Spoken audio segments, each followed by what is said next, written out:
सुरेश धस यांनी खोटारडेपणा करत देशमुख कुटुंबाच्या पाठीत खंजीर खुपसला असेल तर संजय राऊत आक्रमक. बीडमधील मसाजो गावचे सरपंच संतोष देशमुख यांच्या हत्या प्रकरणात आक्रमकपणे आमदार सुरेश धस यांनी थेट मंत्री धनंजय मुंडे यांच्यावर आरोप केले होते. या प्रकरणामध्ये धनंजय मुंडे आणि वाल्मिक कराड विरोधात पुरावे आणि नवनवीन आरोप केल्याने धस चर्चेत आले होते. मात्र आता सुरेश धस यांनी धनंजय मुंडे यांची भेट घेतल्याने सगळ्यांच्या मनामध्ये वेगळीच संशयाची पाल चुकचुकत आहे.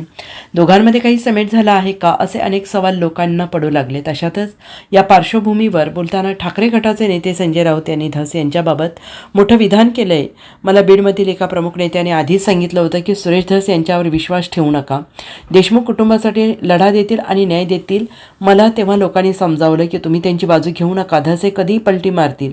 सुरेश धस, धनंजय मुंडे, वाल्मिक कराड एकच आहेत. ही लढाई त्यांच्या स्वार्थाची आहे आणि दुर्दैवाने हे सत्य होताना दिसतंय.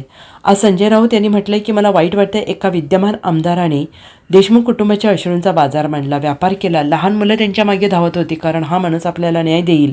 जर धस यांनी हे कृत्य केलं असेल तर देव, इतिहास त्यांना क्षमा करणार नाही. असा खोटारडेपणा करत त्यांनी देशमुख कुटुंबाच्या पाठीत खंजीर खुपसला असेल तर त्यांना फक्त बीडचीच नाही तर राज्याची जनता हे लक्षात ठेवेल. तुम्ही ते कृत्य केलेलं आहे ते पाप आहे आणि या पापाला क्षमा नाही. जर धस यांनी असं काही केलं असेल तर विश्वासघातापेक्षा पुढचं पाऊल आहे. मला बीडची काही लोक वारंवार सांगत होती की धस, मुंडे, कराड हे एकच आहेत. एका नाण्याला दोन बाजू असतात, पण या तीन बाजू आहेत. मी कोणावर विश्वास ठेवला नाही कारण मला अपेक्षा आहे की धस असं कोणतंही कृत्य करणार नाहीत, असं म्हणत संजय राऊत यांनी धस यांच्यावर निशाणा साधला आहे.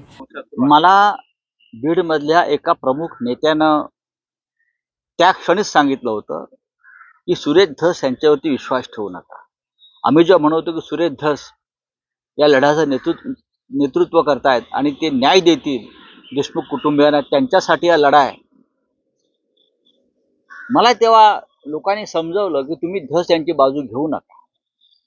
धस हे कधी पलटी मारतील. धस, मुंडे आणि वाल्मिक कराड एकच आहेत. ही लढाई त्यांच्या स्वार्थाची आहे आणि दुर्दैवानं हे सत्य होताना दिसत आहे. मला वाईट वाटतं की एका विद्यमान आमदारानं देशमुख कुटुंबियांच्या अश्रूचा बाजार मांडला आणि व्यापार केला. ती लहान मुलं बिचारी धसांच्या मागे न्यायासाठी धावत होती की हा माणूस आम्हाला न्याय देईल. आणि जर धस याने हे कृत्य केलं असेल तर त्यांना देव क्षमा करणार नाही, त्यांना इतिहास क्षमा करणार नाही.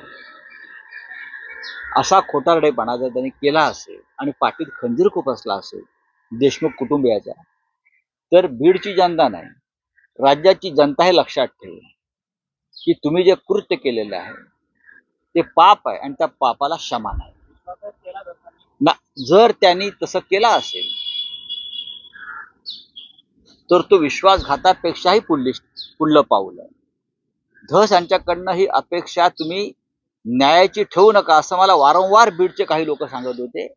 त्यांचं म्हणणं असं होतं की वाल्मिक कराड, सुरेश धस आणि धनंजय मुंडे हे एकच आहे. एका नाण्याला दोन बाजू असतात, ह्या तीन बाजू आहेत. पण मी विश्वास ठेवला नाही. तरी मला अपेक्षा आहे की धस यांच्याकडनं असं कोणतंही कृत्य होणार नाही. Bureau report, SBN Marathi, Mumbai.